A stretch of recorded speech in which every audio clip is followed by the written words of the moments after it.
Bonjour à tous et bienvenue dans ma bibliotaverne. Pour cette première vidéo des lectures de comptoir, j'avais envie de vous faire un bilan de mes coups de cœur de ce début d'année 2017. Là, nous sommes actuellement en juillet et donc du coup, au niveau du timing, je trouvais que c'était pas mal. Je vais commencer par vous faire une vidéo sur les romans que j'ai adorés, donc j'en ai 3 à vous proposer, et je vous en ferai une deuxième sur les BD et les mangas. Pour commencer, j'avais envie de vous parler de ce livre qui est Déraciné de Naomi Novik. Donc c'était aux éditions Pygmalion. Alors, ce livre-là, à la base, la couverture elle me plaisait pas trop, j'aime pas trop ce style-là, je sais pas pourquoi, mais ça m'attirait pas. Par contre, la quatrième de couverture m'intriguait quand même pas mal, et puis je tournais autour quand même depuis quelques temps, et mon libraire me l'a fortement recommandé. Et comme il est de très bons conseils, je me le suis fait offrir, et voilà, et du coup je l'ai dévoré. Ça commence un peu comme un conte de fées. Il était une fois dans un royaume oublié au cœur du bois, qui est en fait une forêt maléfique, un village dans lequel est prélevée tous les 10 ans une jeune fille de 17 ans. La première phrase du livre est d'ailleurs « Notre dragon ne mange pas les filles qui l'emportent, malgré les histoires qu'on raconte à son sujet ». Bon, en fait, il ne s'agit pas d'un animal fantastique ici, mais il s'agit d'un sorcier. Et ce sorcier vient à chaque génération prélever dans le village une jeune fille de 17 ans. Ouais, du coup, si t'es née la mauvaise année, c'est dommage pour toi, mais tu vas passer toute ton enfance comme Agnieszka, qui est l'héroïne du roman, ou son amie Cassia, c'est-à-dire dans l'attente de partir ou non avec ce sorcier pour aller faire je ne sais quoi enfermé dans une tour.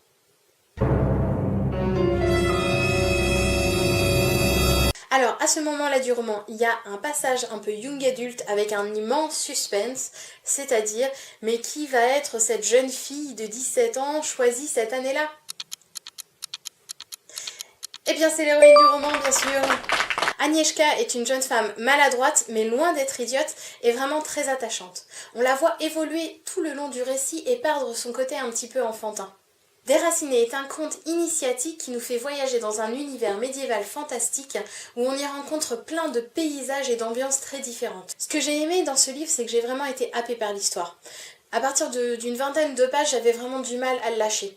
Agnieszka et le dragon sont vraiment deux personnages très attachants, alors chacun dans un genre différent, et ils évoluent à travers le récit.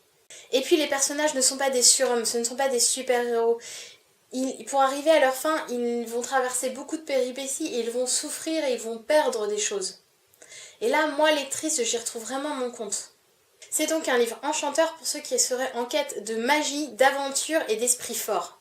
On change complètement de registre pour arriver dans du très réel et du très terre-à-terre avec le livre Quand le diable sortit de la salle de bain de Sophie d'Ivry, qui a initialement été édité aux éditions Noir sur Blanc et que j'ai ici en édition J'ai lu. Alors là, nous avons une héroïne trentenaire au chômage qui voit son porte-monnaie maigrir de plus en plus jusqu'à presque disparaître et par contre ses angoisses à elle monter de plus en plus au fur et à mesure du récit. C'est un livre très contemporain dans la façon de voir le chômage et qui apporte un éclairage sur ce que vivent aujourd'hui les jeunes sur le marché du travail. On y parle de la difficulté d'évoluer dans un monde dur et violent, mais aussi des absurdités de Pôle emploi ou de notre peur de n'avoir aucune valeur.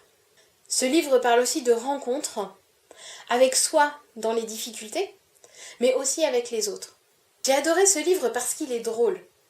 Et alors je sais que le chômage c'est vraiment pas une période sympa dans la vie, c'est pas du tout une période marrante, mais là ça fait un bien fou de savoir que déjà on n'est pas seul à ressentir ce qu'on ressent, et en plus qu'on peut en rire, et on peut jouer aussi de ces situations. Et c'est ce que fait Sophie d'Ivry, elle joue avec la réalité de ses personnages, tiens, en inventant des scènes qui se passent ou pas dans la réalité du récit. Mais elle joue aussi avec la typographie du livre. Alors ça, pour ceux qui l'ont lu, vous savez de quoi je parle, et pour les autres, je vous laisse découvrir ça. Et le dernier livre de cette lecture de comptoir qui est encore écrit par une femme, voilà, mais ça arrive, c'est du 100% girl power aujourd'hui. Et il s'agit de La viande des chiens, le sang des loups de Misha Alden aux éditions Fleuve Noir. Alors là les amis, c'est du polar qui décape. Le héros est un bon gros loser des familles, bourru, asocial, qui va se retrouver embarqué dans une spirale paranoïaque avec une jeune femme siphonnée et un cadavre sur son tapis. Elle, c'est Lupa. Elle est sauvage et elle mord. Lui, c'est Rory. Et il va devoir apprendre à cesser de vivre en misanthrope loin du monde. Misha Alden, c'est le pseudonyme de Justine Niogré, qui est une auteure dont je vous ai déjà parlé dans une vidéo précédente. J'aime particulièrement son écriture parce qu'elle est brute, qu'elle est percutante et qu'avec elle on ne s'ennuie jamais. Après, le livre a ses défauts. Il y a notamment un passage en plein milieu où je me suis vraiment demandé ce qui fichait là.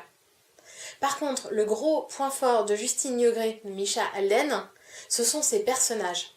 Ils vous marquent comme un coup de griffe en pleine face et une fois votre lecture terminée, vous avez du mal à cicatriser. C'est terminé pour les lectures de comptoir, j'espère que ça vous a plu. Et vous, quels ont été vos coups de cœur de ce début d'année 2017 ? Ou alors vos déceptions aussi ? Venez me raconter tout ça en commentaire.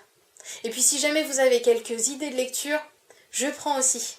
Vous pouvez suivre la Bibliotaverne sur les réseaux sociaux, allez chercher vos livres chez votre libraire, et rappelez-vous qu'il y a toujours une place en ces lieux pour les héroïnes badass. Allez, à la prochaine!